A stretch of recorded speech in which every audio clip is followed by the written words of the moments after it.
Hello everyone, welcome back to KK Social Studies. Today I am going to discuss with you restrictions or limitation on fundamental rights. नियंत्रण fundamental rights के ऊपर। आप हम सभी ने पढ़ा है कि 6 फंडामेंटल राइट्स नाउअडेज हम इंजॉय कर रहे हैं, लेकिन यह भी बात ध्यान में देने की है कि हमारे फंडामेंटल राइट्स अपने आप में पूर्ण नहीं हैं। They are not absolute. It means that some restrictions are imposed upon them to safeguard the interest of entire community. हम अपनी इंटायर कम्युनिटी के सेफगार्ड के लिए, सुरक्षित रखने के लिए कभी कभी फंडामेंटल राइट्स के ऊपर रिस्ट्रिक्शंस लगा सकते हैं, नियंत्रण लगाती है government. Certain limitation are necessary for the meaningful enjoyment of these rights. Sometime हम अपने जीवन को पूर्ण रूप से इंजॉय कर सकें, तो इसके लिए कभी कभी कुछ समय के लिए फंडामेंटल राइट्स के ऊपर नियंत्रण सरकार के द्वारा स्थापित की जाती है।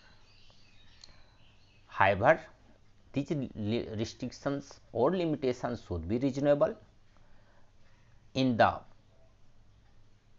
interest of public order. अब यहाँ देखो कि ये जो रिस्ट्रिक्शंस हैं वो रीजनेबल हैं, न्याय संगत हैं जब पब्लिक की बातें हों, नैतिकता, मोरालिटी, नैतिकता की बातें हों, सोवर्निटी, संप्रभुता और इंटीग्रिटी, अखंडता की बातें हो। तो ऐसे समय में आपके हमारे लिमिटेशंस लग सकती है फंडामेंटल राइट्स पर। हम इसे एग्जाम्पल्स के द्वारा समझें। To prevent spread of infectious disease, infectious disease, okay, संक्रमण वाले डिजीज के रोकथाम के लिए the free movement of people can be restricted. जो लोगों का फ्री मूवमेंट है उसे नियंत्रित किया जा सकता है। इसे हमने हाल ही में एक्सपीरियंस किया है और अभी भी कर रहे हैं। जैसे लॉकडाउन, सेंट्रल और स्टेट गवर्नमेंट दोनों ने लॉकडाउन लगाया ताकि हमारी फ्री मूवमेंट को रिस्ट्रिक्ट किया जाए, नियंत्रित किया जाए और जो संक्रमण वाले वायरस हैं कोविड-19 को फैलने से रोका जाए। Freedom to practice any profession does not mean to take up gambling, smuggling, hoarding और any other profession which is hazardous to the society, injurious and hazardous to the society. हम कोई भी अपना सकते हैं प्रोफेशन, ये हमारी राइट्स है, बट हम ऐसे प्रोफेशन नहीं अपना सकते जिससे सोसाइटी को खतरा हो। जैसे गैम्बलिंग, जुआ खेलना, स्मगलिंग, मादक पदार्थों का तस्करी, ओके, और होर्डिंग, जमाखोरी। हम खाने पीने चीज़ों को जमा करके नहीं रख सकते ताकि कृत्रिम ढंग से प्राइस को हाई किया जा सके। ऐसे व्यापारी लोग करते हैं तो ऐसे व्यापारियों को जेल होती है। अब third point, nobody can claim to be a doctor और लॉयर।